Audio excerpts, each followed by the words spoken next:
TV Imaculada, o Evangelho em primeiro lugar.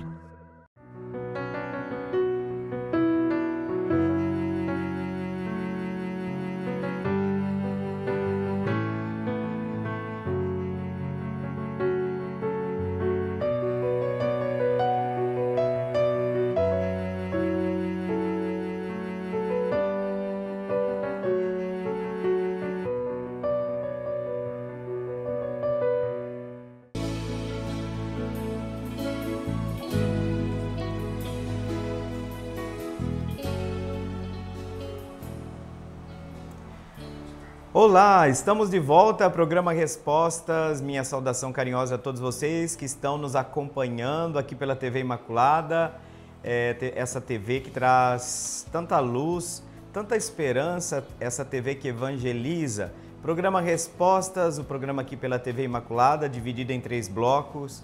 No primeiro bloco nós temos uma reflexão, vocês que já conhecem o programa, a partir de um texto, de um tema que envolve toda a nossa vida de fé, nossa caminhada, seja a nossa caminhada na igreja, seja a nossa caminhada neste mundo, na sociedade, no mundo em que vivemos. E depois nós partimos nos 2 últimos blocos exatamente para chegar àquelas respostas às perguntas que vocês nos enviam. Saúdo a todos e a todas com muito carinho e espero que vocês estejam muito bem. Pois é, nós estamos chegando já ao final desse tempo litúrgico. Hoje nós estamos encerrando, então, o tempo do Advento, aliás, iniciando, né? Vamos iniciar o tempo do Advento, mas terminando o tempo comum, um tempo novo para a nossa igreja, para a nossa fé. E agora nós queremos, então, refletir sobre um tema que vai dar continuidade àqueles temas que a gente refletiu nos programas passados. Nós estávamos falando no capítulo do documento que fala sobre a dignidade, a promoção da dignidade do matrimônio e da família. A gente sabe que o contexto em que nós vivemos, a própria realidade do amor, ela fica assim um pouco perdida. Do amor se diz tudo e o contrário de tudo.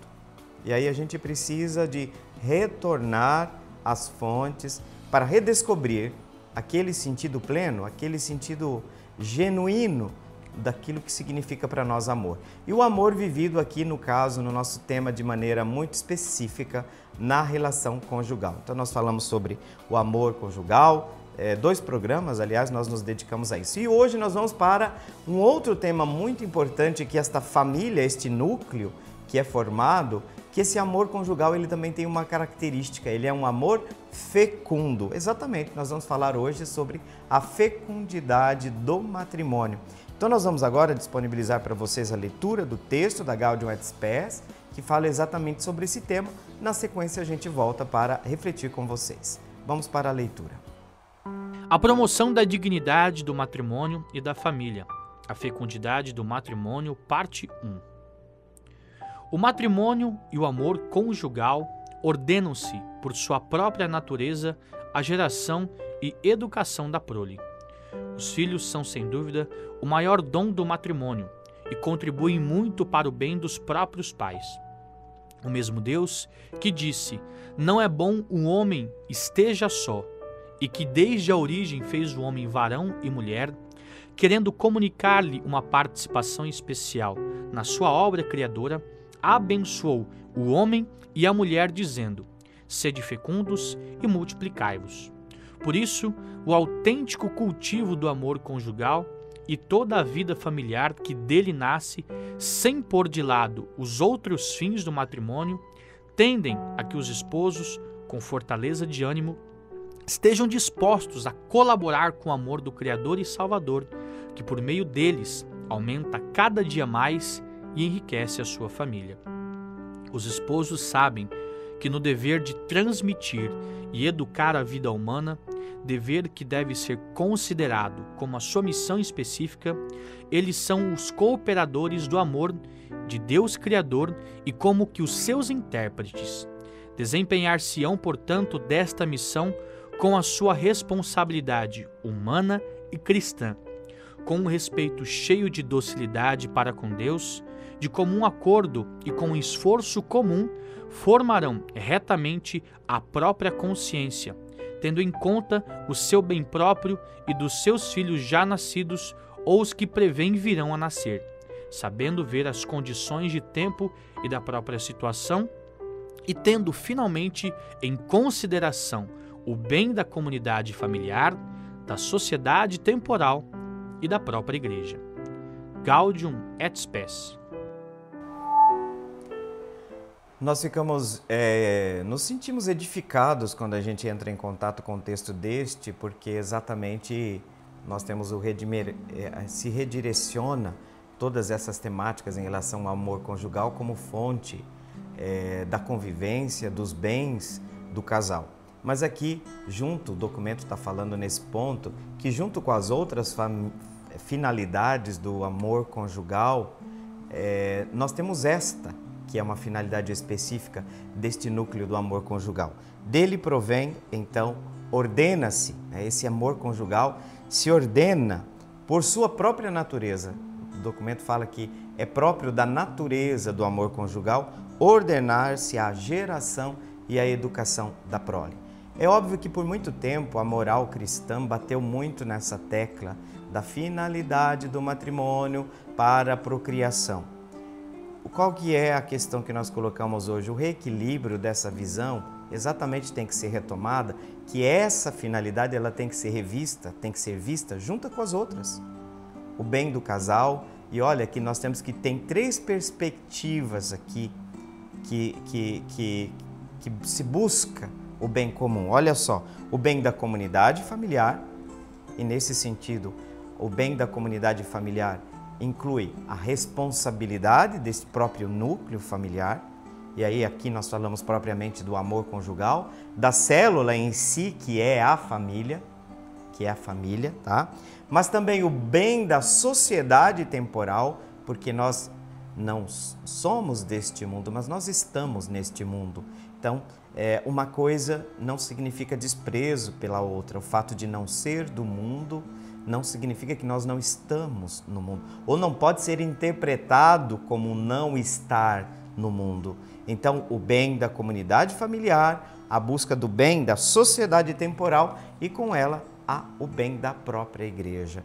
Então, a gente vê que esse núcleo familiar, esse amor conjugal que se ordena à geração da prole, tem uma função e uma responsabilidade específica, porque vejam, o documento diz que 2 verbos são colocados aqui, não é só a finalidade de gerar, a finalidade de educar.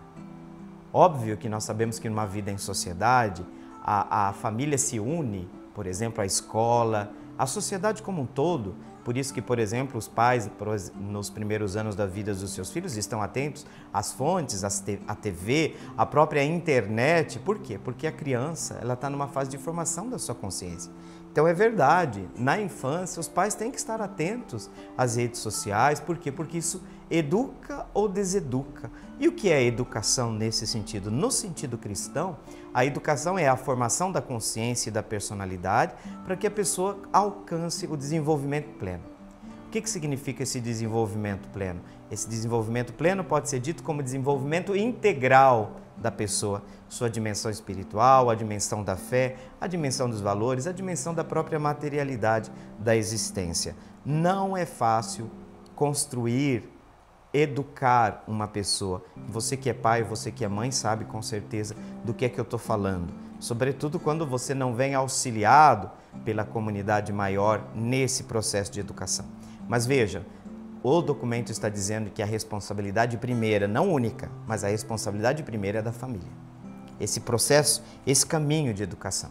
E aí o texto começa quando fala dessa ordenação da vida do amor conjugal para a geração e a educação da prole, vem da própria palavra de Deus. Aí a citação do livro do Gênesis, que nós temos que unir o fato de que Deus tenha dito no Gênesis: não é bom que o homem, que a mulher estejam sós. Isso significa que nós estamos falando do bem dos cônjuges em si, o amor, né? E depois é o mesmo Deus que ordena crescer e multiplicai-vos. Então vem a finalidade e responsabilidade. Podemos associar essas duas coisas. O amor conjugal tem finalidade e responsabilidade, né? Que seria esta geração da prole. E veja que esta família, este núcleo, né, tem uma participação especial, segundo o projeto de Deus, na obra criadora. A bênção de Deus, né? Deus abençoou, né, o homem e a mulher, dizendo: sede fecundos e multiplicai-vos. Então vem aqui toda a tradição semítica. Os judeus têm o filho como uma bênção. E a tradição cristã assumiu isso da tradição semítica judaica, né? O filho, a filha é uma bênção de Deus. Então esta ordem do crescer e multiplicai-vos, ela vem já da origem do projeto do Criador. Então é um amor que vive, que se alimenta para fecundar o amor recíproco entre os esposos, entre os cônjuges, mas é um amor fecundo por natureza. O amor conjugal é um amor fecundo por natureza, nós podemos dizer. Por isso que aparece o projeto de Deus aqui na ordem de Deus, né? Crescei e multiplicai-vos. Então, quando o amor conjugal é autêntico, ele necessariamente se abre para a vida familiar. Porque, no fundo, nós vamos falar de família propriamente dita quando tem os filhos, né? Mas não tem problema nós falarmos que o casal já é esse núcleo, né? Mas o amor autêntico, se você cultiva o amor conjugal, né, a gente percebe que desse amor nasce a família, né? Por um lado, esse amor conjugal é o amor que se fundamenta na busca do crescimento recíproco do amor, da fidelidade, da reciprocidade do amor, mas também que se orienta para um outro fim, que é o fim da fecundidade. Então aqui, o que acontece? O casal se tornam colaboradores, olha só, colaboradores do amor criador e salvador de Deus. Podíamos dizer aqui que a criação está na ordem da geração, né? E a salvação aqui está na ordem da educação, porque todos nós também temos que ser educados na fé. O que é a catequese? Por isso que a gente sempre fala: pai e mãe, vocês são os primeiros catequistas dos filhos.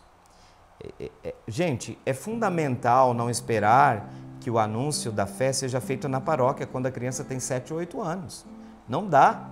Até porque a paróquia, depois a comunidade, os catequistas vão tentar fazer um trabalho hercúleo, um trabalho gigantesco para tentar ajudar com que aquela criança possa tocar e desenvolver o elemento da fé. Ali, a comunidade está preparada para receber seu filho, mas seu filho que já fez uma caminhada. Por isso que eu sempre falo para os pais: vejam, colham a vida, inclusive litúrgica da igreja, para educar seus filhos na fé. Agora o tempo do Natal, gente, que é uma catequese mais completa do que um pai e uma mãe pegar um filho, uma filha, para ajudar a construir o presépio.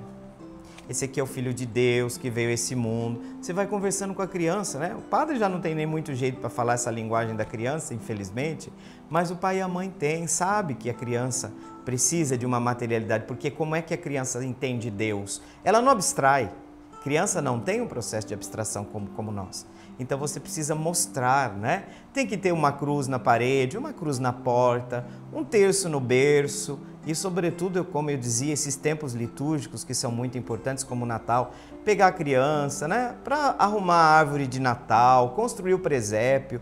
Tudo isso são coisas fundamentais, porque essa educação, quando a igreja está dizendo aqui da educação da prole, está falando não só da educação no sentido como a gente entende, né, da formação do caráter e da consciência, e isso é papel fundamental da família, tá? Embora também a escola tem que ser educadora dos valores, mas atenção, a escola é uma coadjutora, a escola é uma coadjutora desse trabalho, porque é verdade, a escola também vai transmitir um ensino técnico, né, aquilo que a gente chama português e matemática. Mas todo o ambiente social ele é educativo, ou ele educa ou ele deseduca. Então também a escola tem que ser parceira desta família. Porém, o outro lado também é verdade, né? A família também precisa entender seu papel e a sua missão, porque em muitas escolas o drama que se encontra na educação, inclusive de muitos alunos que chegam na escola sem educação, né? E tem filhos sem educação mesmo, gente. Não teve em casa, tá? Pai e a mãe que não soube dizer um não para um filho, criou um monstrinho, né? Um monstrinho, modo de dizer, né? Não sabe dizer um não. Então chega na escola, ele acha que alguém fala um não para ele, ele vai para cima, né? Então Então, para a gente ver que família, escola, né, mas a família, de modo primordial, tem essa missão. Então, a gente fica muito feliz quando vê um texto desse e a gente percebe, né, a ordenação da natureza do amor conjugal que se abre para a geração da vida, que se abre também para a educação da prole. Tá certo? Chegamos ao final desse nosso primeiro bloco de reflexão, passou rapidinho, mas nós vamos continuar juntos, porque na sequência, depois do intervalo, a gente já volta para o segundo bloco do programa Respostas. Até daqui a pouco.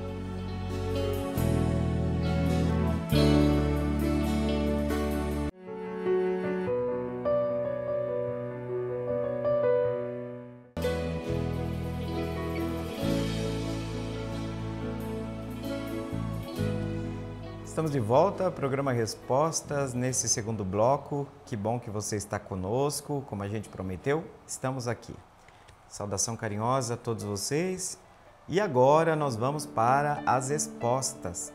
Vocês sabem que nós temos o telefone que a gente sempre está disponibilizando para vocês, exatamente para vocês poderem enviar as considerações, as perguntas de vocês. Esse telefone que funciona também como WhatsApp, né? 99347-0532. Está aí para vocês, vou repetir, 99347-0532. Muito bem, nós vamos começar o segundo bloco do programa Respostas com a pergunta da Letícia, lá do Jardim Colibri. Saudação carinhosa a todo o pessoal do Jardim Colibri. A pergunta da Letícia é uma pergunta pertinente, até porque, pela experiência que eu tenho nos últimos tempos, nós temos observado esse fenômeno. Qual fenômeno? Vamos lá. Quando uma pessoa sai da igreja católica e se batiza numa igreja evangélica, mas decidiu depois retornar para a igreja católica, qual é o processo? É possível? Muito bem, Letícia. Obrigado pela sua pergunta, porque a gente tem percebido que volta e meia a gente encontra um caso semelhante.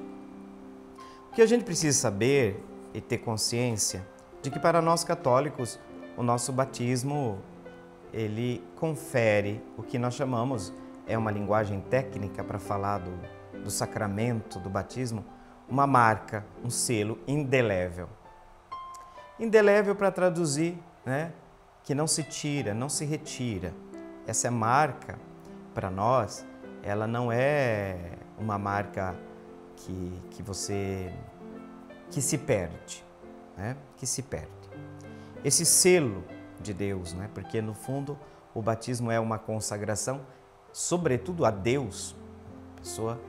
Deus mesmo vem morar em nós. Todas essas características teologais, essas dimensões teologais que estão inerentes ao sacramento do batismo, nos colocam primeiro na dimensão da eternidade. Se o batismo é necessário para a salvação, o selo que Deus coloca no batismo é um selo que vai conosco para a vida eterna. Tá? Então, primeira coisa sendo dita nessa perspectiva, nós já vamos dizer uma coisa: não tem rebatismo, nem tem a palavra, né? Voltou, vai precisar batizar de novo? Não, porque uma vez realizado o batismo, o que nós chamamos de um batismo válido, claro, segundo a concepção, a interpretação e a visão cristã católica, né? Aqui, católica romana, nesse sentido. Veja, uma vez que se foi batizado, pode depois batizar em 300 rios. Para nós, esses batismos posteriores não têm nenhuma validade. Não tem por quê? Porque uma vez que a pessoa já foi batizada, o selo de Deus, a mão de Deus, a pessoa já está habitada pelo Espírito. A pessoa já é morada de Deus, a pessoa já é filha de Deus. Pode ser um filho ingrato? Pode, mas não tira o ser filho. Pode ser um filho que vira as costas para o pai e para a mãe? Pode, filho continua. Então, é um filho desobediente? Desobediente, filho continua. Então, esse selo, né, para nós, ele é indelével. Mas olha, a Igreja Católica reconhece o caráter de validade do batismo não só da denominação católica. Não sei se vocês sabem, Letícia, mas tem em torno de 8 denominações que a Igreja Católica aceita o batismo. Ou seja, imaginemos que essa pessoa seja batizada lá nessa denominação. Não, eu entendi o caso que você colocou aqui, mas só para ajudar a entender. A pessoa se batizou nessas 8 igrejas, tá? Quando ela decide, tá? Aspas, participar, se identifica com a fé católica e ela procura a igreja para fazer seu processo de adesão a essa nova fé, a pessoa não precisa ser batizada, porque a igreja reconhece que esse batismo não precisa ser feito, porque uma vez feito, aí os critérios que a igreja tem, claro, a igreja tem alguns critérios para dizer que um batismo é válido e outro é não. São critérios, é uma realidade religiosa, não é uma realidade de Estado, e a igreja, a religião, tem como tal a prerrogativa de dizer, olha, o que significa isso e aquilo. Então, teologicamente falando, existe da parte da igreja, quando uma pessoa é batizada nestas denominações e quer entrar depois, posteriormente, na Igreja Católica, a Igreja Católica não vai pedir o batismo destas pessoas. Sabiam disso? Pois é, não precisa, tá? Existe todo um trabalho hoje do ecumenismo, tá?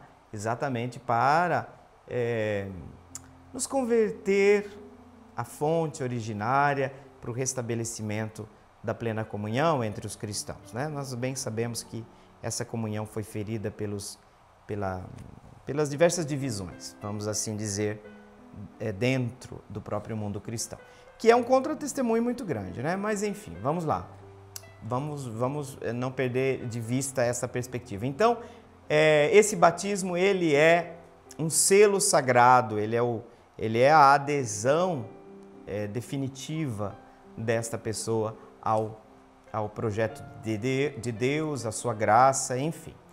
É um rito, né, que abre as portas, inclusive, de todas as outras realidades sacramentais da igreja. Muito bem, e aí? A pessoa batizou na Igreja Católica, como aconteceu com muita gente, né?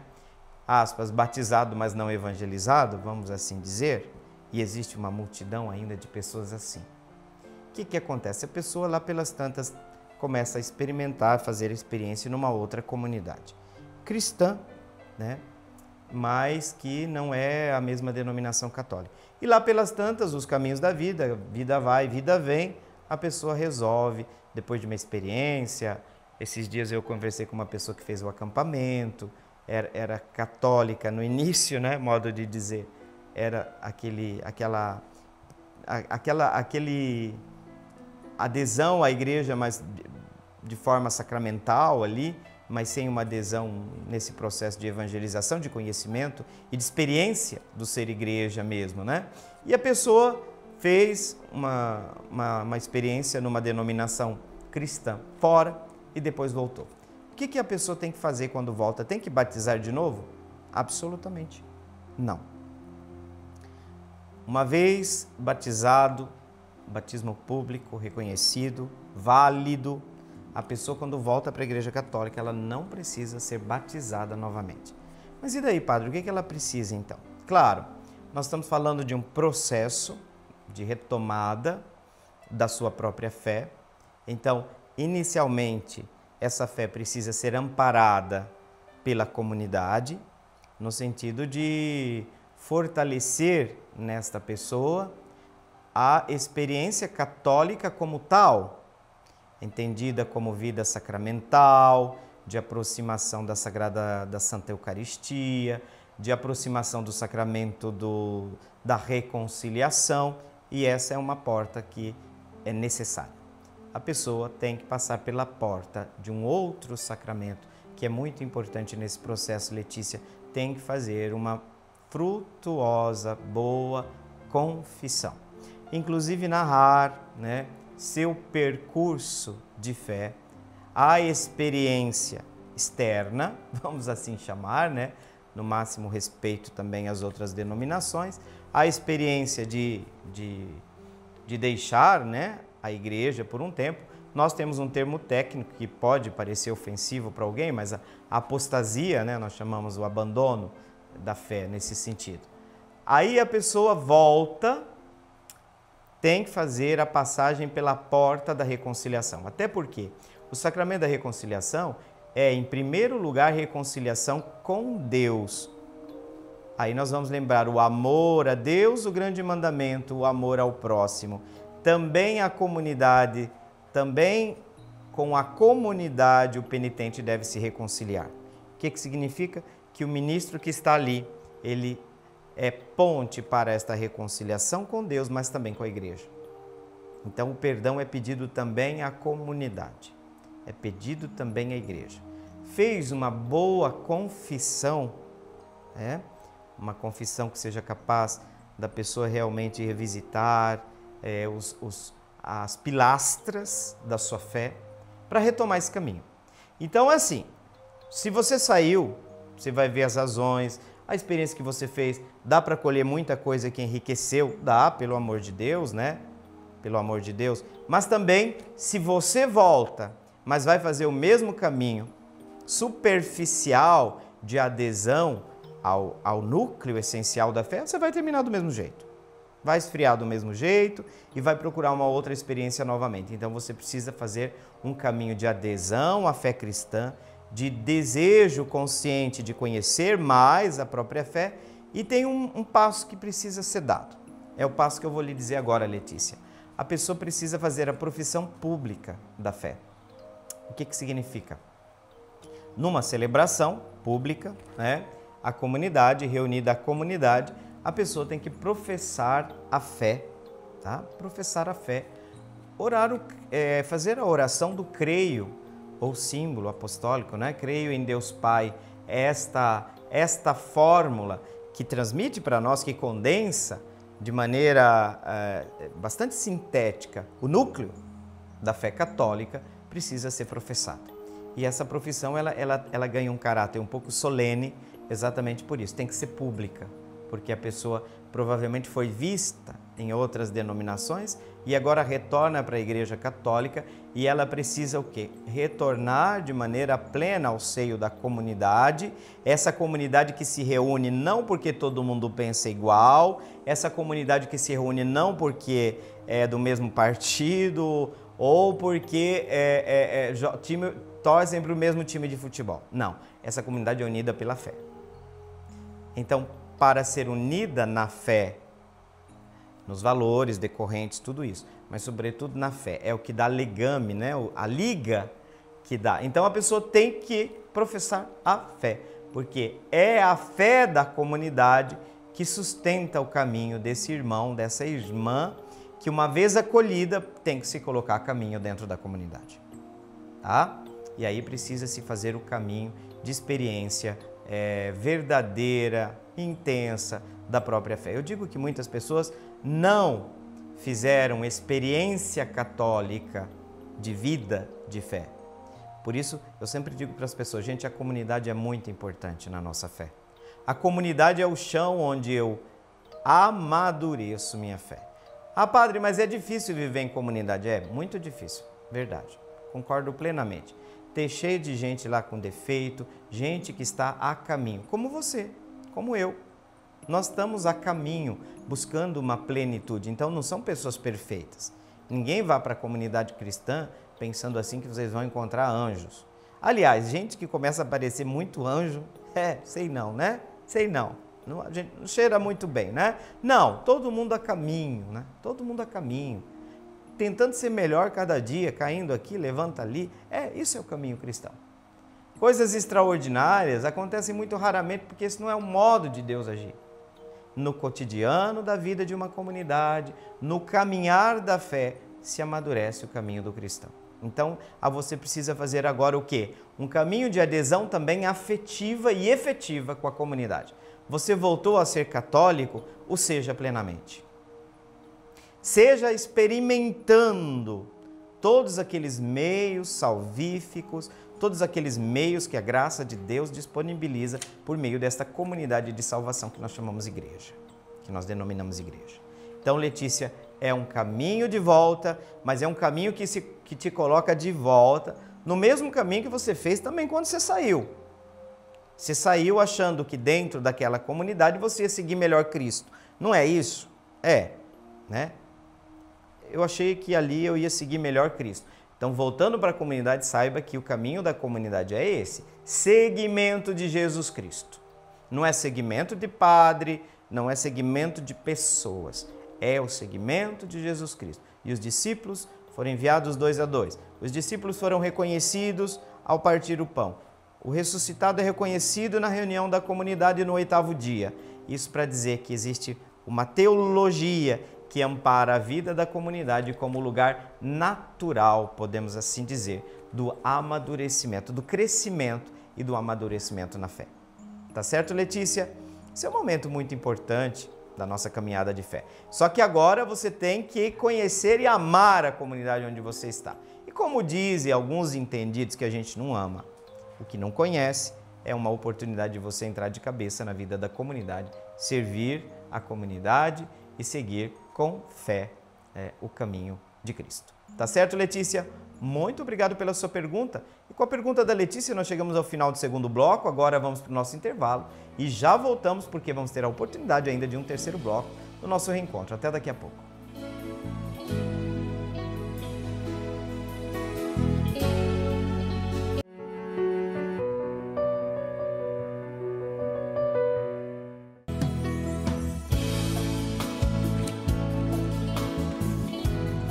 Estamos de volta, terceiro e último bloco. O tempo passa rapidinho e eu queria saudar você que está aí participando do programa Respostas.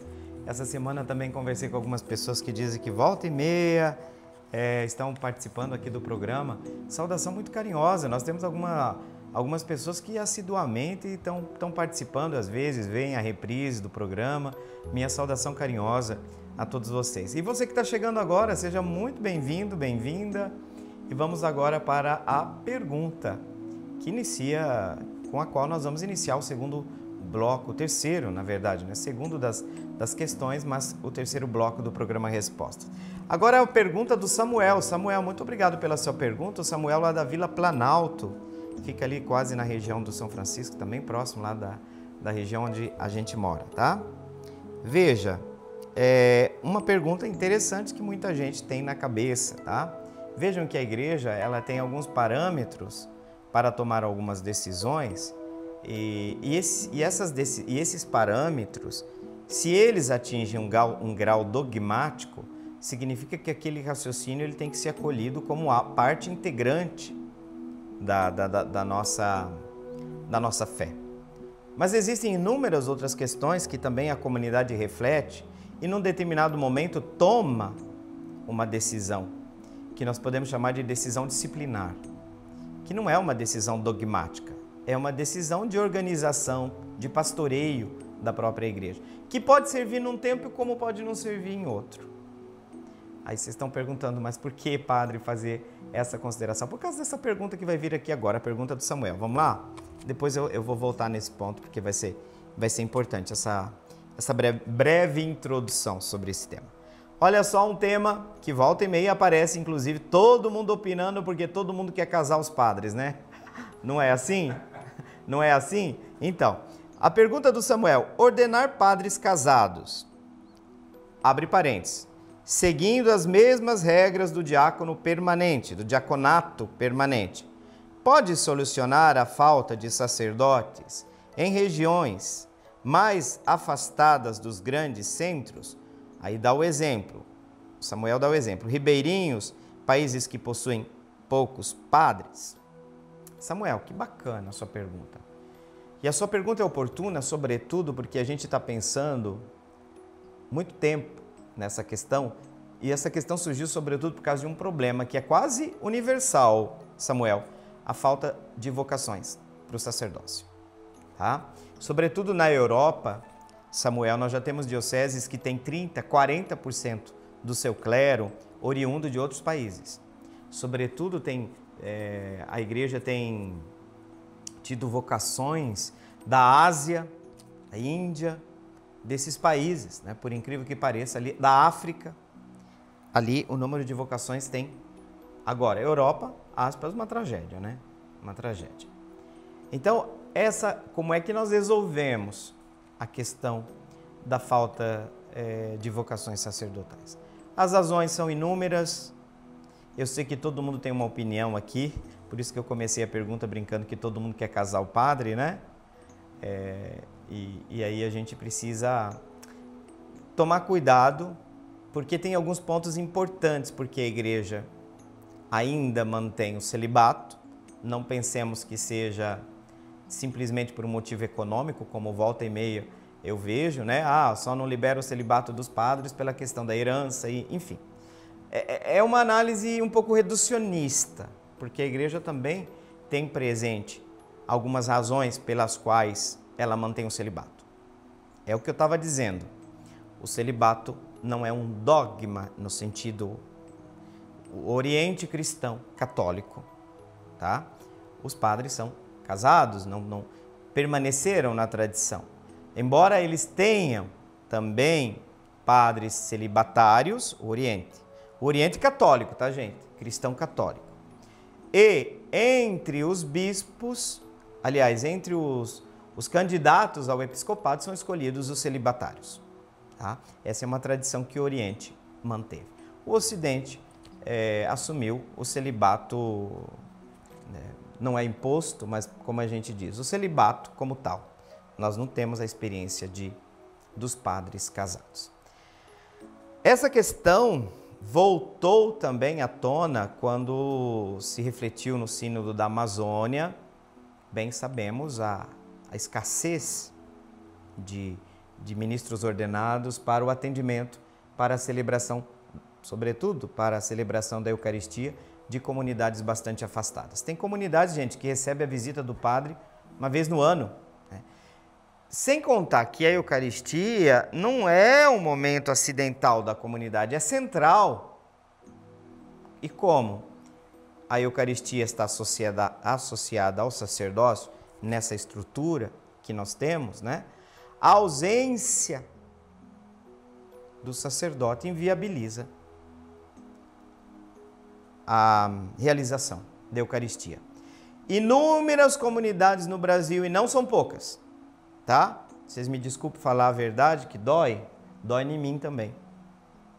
Inúmeras comunidades no Brasil que chega o dia do Senhor não podem ter Eucaristia. Isso é sério. Isso é sério. Isso me preocupa muito, né? Como a gente costuma falar assim, dói no coração da gente. Como deve doer no coração do bispo, sobretudo, que é o grande pai, pastor daquela porção do povo de Deus.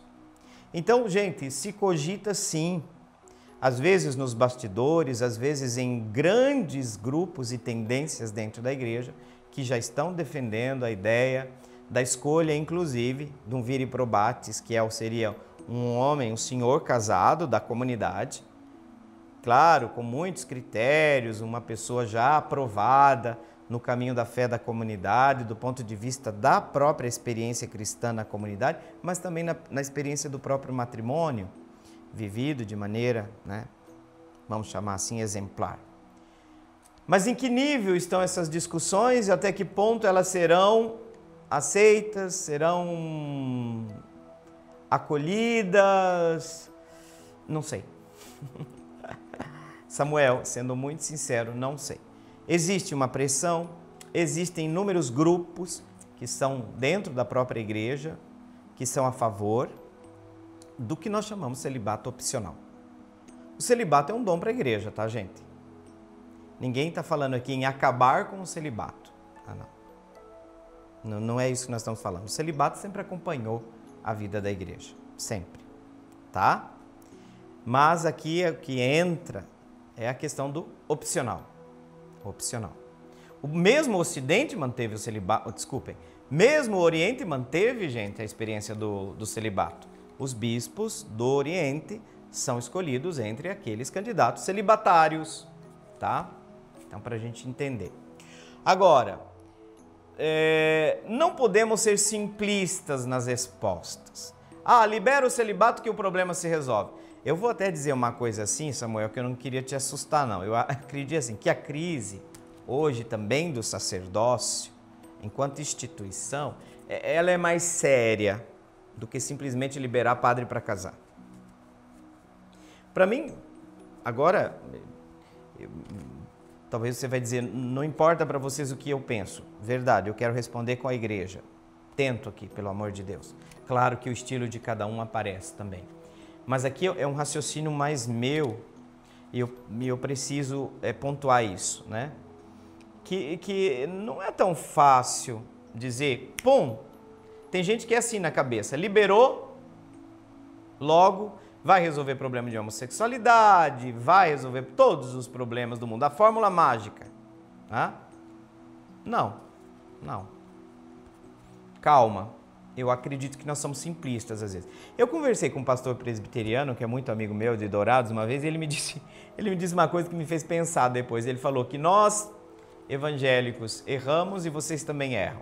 Eu falei, fique atento, porque eu gosto de escutá-lo, eu acredito que ele faz reflexões bastante profundas assim. É um estudioso, se eu não me engano, da IPI. E ele falava uma coisa... Erram os católicos por impor o celibato, erram os evangélicos por impor o matrimônio. Então, assim, tem questões culturais embutidas aqui, mas vejo, hoje, como nós estamos, não é simplista dizer, libera o celibato que nós vamos resolver o problema do número de vocações. Eu acredito que nós temos que ir com calma. Calma primeiro para respeitar essa tradição da igreja e ela tem uma razão de ser, tá? Não é chegar assim e vamos detonar tudo, vamos com calma, né? Porém, eu acredito que nós podemos sim, nessa perspectiva sinodal, sempre em comunhão com o sucessor de Pedro, por favor, tem que dizer isso todo dia, né? Sempre em comunhão com o sucessor de Pedro, sempre em comunhão com os bispos. A gente pode aprofundar esse assunto. E tem alguém que diz que não vai demorar muito para isso acontecer. Não sei. Não sei, Samuel, mas é o que eu estava dizendo, que o problema às vezes é... Né? Por quê? Porque até para casar você tem que ter maturidade. Não é assim. Precisa-se de maturidade, você tem que ser gente, né? Antes de você querer ser cristão ou ser qualquer coisa, qualquer vocação. Então a crise também existe no âmbito do matrimônio hoje. Então, a crise é um pouquinho mais profunda, infelizmente. A crise é um pouco mais profunda. Então, eu não quero ser reducionista e nem chegar aqui, olha, o celibato tem que acabar com o celibato. Não, o celibato, ele tem uma razão de ser, ele tem razões profundamente teológicas, embora eu falei que não é um dogma, está na linha de uma norma disciplinar que pode se alterar, tá? Porém, nós vamos mexer com uma série de questões. Agora, eu sou de acordo com uma coisa, que nós teríamos sim que refletir sobre o que é ser padre hoje, o ministério sacerdotal hoje. Deve também nos preocupar mais do que defender pontos de vista, mas a igreja tem que levar a sério que tem comunidade hoje, que o cristão chega na igreja no domingo, dia do Senhor, e não tem Eucaristia. Para mim, esse é o drama maior. Para mim, é o drama mais terrível. Nós temos inúmeras comunidades no Brasil que o povo chega no domingo, graças a Deus tem o pão da palavra, por favor, mas não tem a Eucaristia. Então, gente, alguma coisa tem que ser feita? Eu concordo. O que vamos fazer? Nosso Senhor diz, pedir ao Senhor da Messe que envie operário. Bora! Eu não queria estar na pele de quem está no serviço de animação vocacional das dioceses. Eu não queria. Coitados, né? É difícil. A desestruturação familiar também toca hoje também a própria vida dos seminaristas que vão para o seminário. Boa parte deles já tem, né? São oriundos de situações bastante críticas, né? Então, nós estamos aí diante de uma situação, mas o Senhor está conosco, gente. Então, por favor, eu não quero parecer aqui um pessimista, mas eu acredito assim, que nós precisamos sentar. Como igreja, nós precisamos sentar porque a coisa é séria. A situação requer de nós uma atenta escuta do que Deus quer de nós. Isso que é o principal, né? Isso que é o principal. O que Deus quer da igreja nesse momento? Porque a crise das vocações não é um fenômeno isolado, não. Nós podemos falar hoje de crise da família. Quem é que propõe hoje o caminho do sacerdócio, por exemplo, do seu filho para sua filha? Quem é? Quem é que propõe? Não tem. Então como é que... Mas aí a gente quer o padre. Aí depois os padres que tem, volta e meia tem padre que adoece, com depressão, com não sei, com isso, com aquilo. Essa síndrome do tal Burnout, não sei como pronuncia, né? Vejam. Então também assim, nós temos muitas coisas para sentar e conversar. A gente precisa lavar roupa suja, como a gente fala, sabe? Às vezes aquilo que acontece lá na casa tem que acontecer também na igreja. A gente precisa conversar sim sobre algumas coisas. O que eu não gosto é isso, a coisa, tema tabu, não vamos falar sobre isso. Não, para com isso. A gente precisa refletir seriamente. Tem comunidade cristã que não tem Eucaristia no domingo. Isso é sério, tá? E essas outras crises que estão acompanhando, eu acredito que o seminário os seminários precisam passar por uma grande reforma, não vai ser Papa Francisco, não dá nem tempo, o velho tá cansado, enfim, né? Tadinho, já fez muita coisa, tá fazendo, pelo amor de Deus, não estou matando o Papa não, tá? Pelo amor de Deus, não quis dizer isso. Mas é uma tarefa muito grande, mas nós precisamos pensar algumas coisas assim, tá? Tá certo, Samuel? Muito obrigado pela sua participação, pela sua pergunta, e nós chegamos já ao final do programa Respostas. O tempo passa rapidinho, mas é muito bom estar com vocês. Como é de costume aqui no programa, nós queremos agora pedir a bênção do bom Deus para que Ele esteja conosco. E essa bênção a gente pede por intercessão de Maria Imaculada, que é assim invocada por São Maximiliano Maria Kolbe, que é o nosso santo do coração, é o nosso santo padroeiro, vamos dizer assim, da TV Imaculada. Então, Maria, que se apresenta como uma mulher plena, íntegra, do ponto de vista humano, do ponto de vista da fé, que por intercessão dela, desça sobre mim e você, pessoas ainda a caminho em aperfeiçoamento, a bênção de Deus Todo-Poderoso, Pai, Filho, Espírito Santo. Amém. Com uma carinhosa saudação, eu agradeço a sua presença nesse programa. Continue aqui na TV Imaculada, tem muita coisa vindo por aí. Fiquem com Deus e até o próximo programa, que o bom Deus assim nos permita. Até lá. Meu coração é para ti, Senhor. Meu coração é para ti. Porque tu me deste a vida.